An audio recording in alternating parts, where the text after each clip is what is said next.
جگہ جگہ پر بیان ہو رہے ہیں کہ آج عید کا دن ہے، قربانی کا موقع ہے۔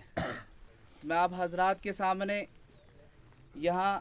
حضرت ابراہیم علیہ السلام کے حیات طیبہ اور قربانی جیسے اہم موضوع پر روشنی ڈالنا چاہتا ہوں۔ میرے عزیز بھائیوں، بزرگوں اور دوستوں،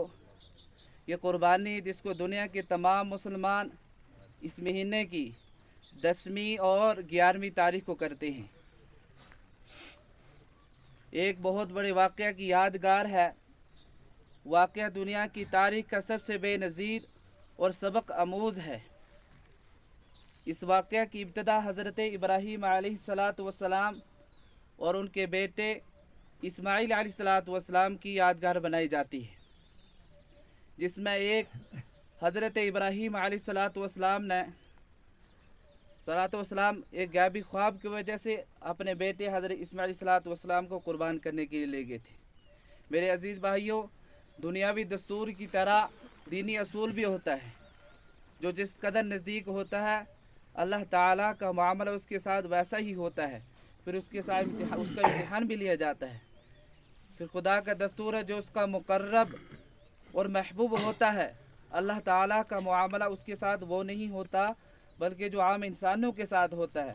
بلکہ اسے آزمائش اور امتحان کی سخت سے سخت منزلوں سے گزرنا پڑتا ہے۔ چنانچہ حضرت عربی محمد رسول اللہ صلی اللہ علیہ وسلم نے فرمایا کہ ہم گروہ انبیاء اپنے مراتب کے اعتبار سے امتحان کی صعوبتوں اور آزمائشوں میں ڈالے جاتے ہیں، تو لہٰذا قربانی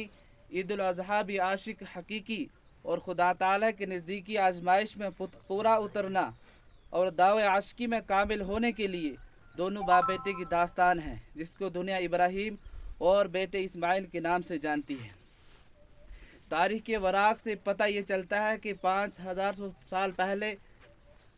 2 شہر تھے، وہاں عیش و عشرت، لذت و راحت بھلے اعلیٰ درجے کی تھی، مگر ساری آبادی خدا تعالیٰ کی منکر اور مظاہر کی پرستار تھی۔ اس وقت کا جو بادشاہ تھا وہ نمرود تھا۔ بادشاہ جو حکمراں ہی نہیں بلکہ خدائی کا دعوے دار تھا، جس کی عبادت ہر شخص پر ضروری تھی۔ اس ماحول میں خدا تعالیٰ نے اپنے برگزیدہ پیغمبر حضرت ابراہیم علیہ السلام کو پیدا کیا تاکہ گمراہوں کو راہ راست پر لائے اور گناہوں کے دلدل میں پھنسے انسانوں کو صحیح راستہ دکھائے۔ چنانچہ ابراہیم علیہ السلام ابھی بچپنے میں ہی تھے، تو بچپن ہی سے احقاق حق اور ابطال باطل کے لیے تیار ہوئے۔ بالآخر وقت بھی آیا کہ اپنے ایمان و افروز سے کفر کی عمارتیں متزلزل کر دی، جس کی شہادت قرآن نے یوں دی ہے: اذ قال لأبیہ وقومہ ما ہذہ التماثیل التی انتم عاکفون، کہ قربان جاؤں ابراہیم علیہ السلام کی جرت اور دلیری پر کہ سب سے پہلے مخاطب اپنی قوم اور والد کو بنایا تاکہ حق نبوت ادا ہو جائے۔ ان کے امتحانات کی بے شمار داستائیں تاریخ میں لکھی پڑی ہوئی ہیں۔ چنانچہ حضرت ابراہیم علیہ السلام نے جب پل کر جوان ہوئے تو اس وقت کی جو حکومت تھی وہ نمرود کی تھی۔ نمرود نے 1000 کوششیں کی کہ ابراہیم بھی اوروں کی طرح مجھے خدا کہے، لیکن ابراہیم علیہ السلام نے انکار نہیں کیا، آپ کی خدائی پر انکار نہیں، کہا کہ آج کی زبان میں ان کے خلاف عالم بغاوت بلند کر دیا، کہا اگر تم کو خدائی کا دعویٰ درست ہے، اگر واقعہ تم خدائی کا دعویٰ کر سکتے ہو تو میرا خدا وہ ہے جو سورج کو ہر روز مشرق سے طلوع کرتا ہے،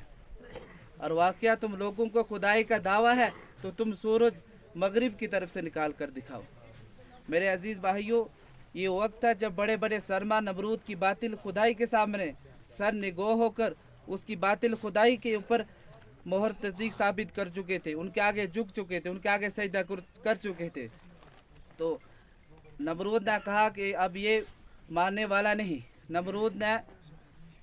حکم دیا کہ ابراہیم علیہ السلام کو دہکتی ہوئی آگ میں ڈالا جائے۔ تو ابراہیم علیہ السلام اللہ کے پیارے پیغمبر، لاڈلے پیغمبر ہیں، کیونکہ رحمت الہی سے مایوس ان کی شان نہیں تھی،